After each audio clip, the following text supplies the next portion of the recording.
கிறிஸ்துவுக்குள் பிரியமானவர்களே, இந்த நாளுக்கான தினசரி தியான வசனம் மத்தேயு எழுதின சுவிசேஷம் 8வது அதிகாரம் 12வது வசனம். மத்தேயு 8:12. மேத்யூ 8:12.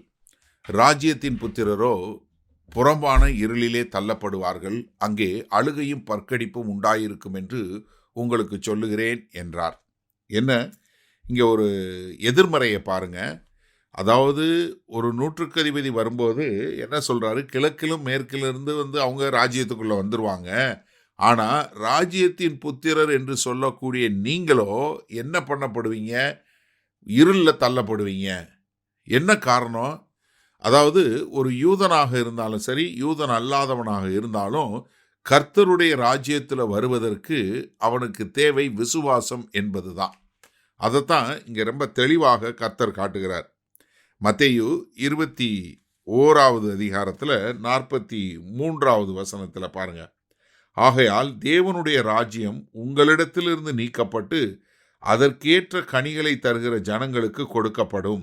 என்ன ரொம்ப அழகா ஒரு பொல்லாத திராட்சை தேட்ட ஊழியக்காரனுங்கிற ஓமானத்தை சொல்லி, இப்போ உங்ககிட்ட இருந்து ராஜ்யம் நீக்கப்பட்டு நீங்க இருளில் தள்ளப்படுவீங்க, அங்க அழுகையும் பற்கடிப்பும் உண்டாயிருக்கும்.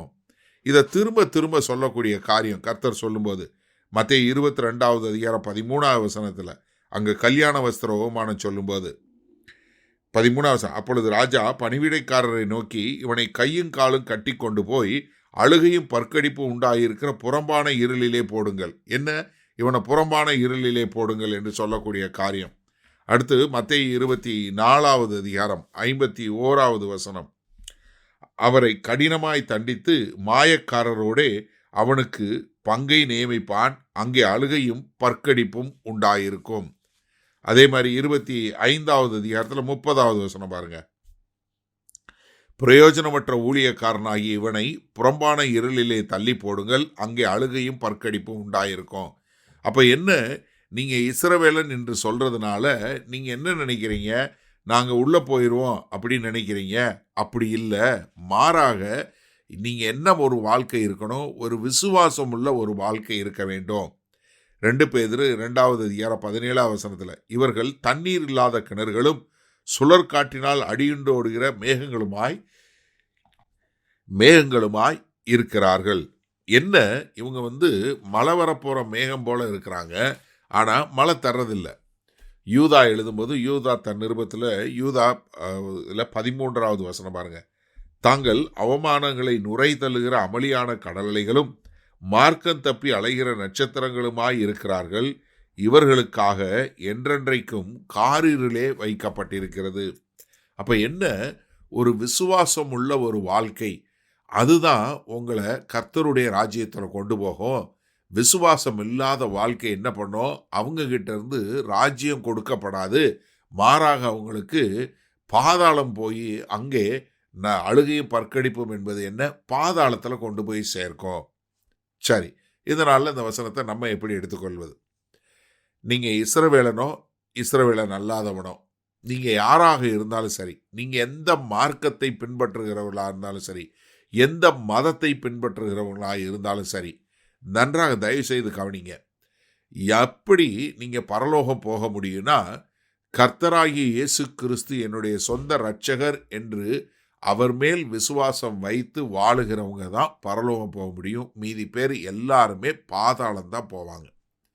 கர்த்தராகிய இயேசு கிறிஸ்து ரொம்ப தெளிவாக சொல்லி கொடுத்தாரு. யோவான் 14வது அதிகாரம் 6வது வசனத்தில், நானே வழியும் சத்தியமும் ஜீவனுமாய் இருக்கிறேன், என்னை அல்லாமல் ஒருவனும் பிதாவினிடத்தில் வரான்.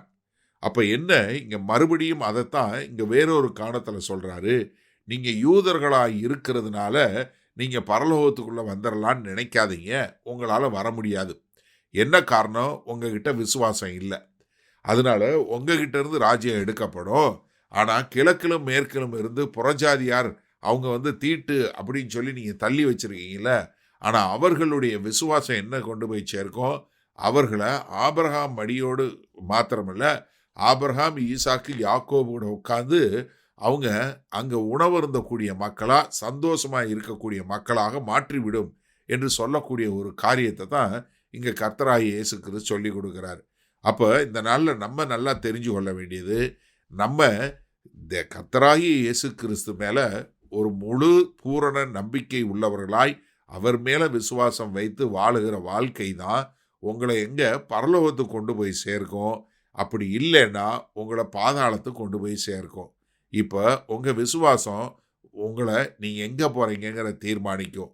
பாதாளமா பரலோகமா? எதற்கு உங்கள் விசுவாசம்?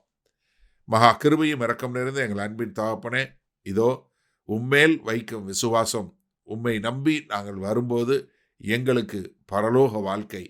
அப்படி இல்லாத அனைவருமே ஆண்டவரே பாதாளத்துக்கு அனுப்பப்படுவார்கள் என்பதை மிக தெளிவாக உம்முடைய வார்த்தை காட்டுகிறது. அதனால் ரட்சிக்கப்படாத மக்களுக்கு உம்முடைய ரட்சிப்பை குறித்து, இந்த இலவசமான ரட்சிப்பை குறித்து மற்றவர்களுக்கு சொல்லக்கூடிய ஒரு கிருபையில் எங்களை வழிநடத்துங்க. இயேசு கிறிஸ்துவின் மூலம் பிதாவே, ஆமேன். கர்த்தர் உங்களை ஆசீர்வதிப்பாராக. நாம் இன்று மாலை மணால சந்திப்போம்.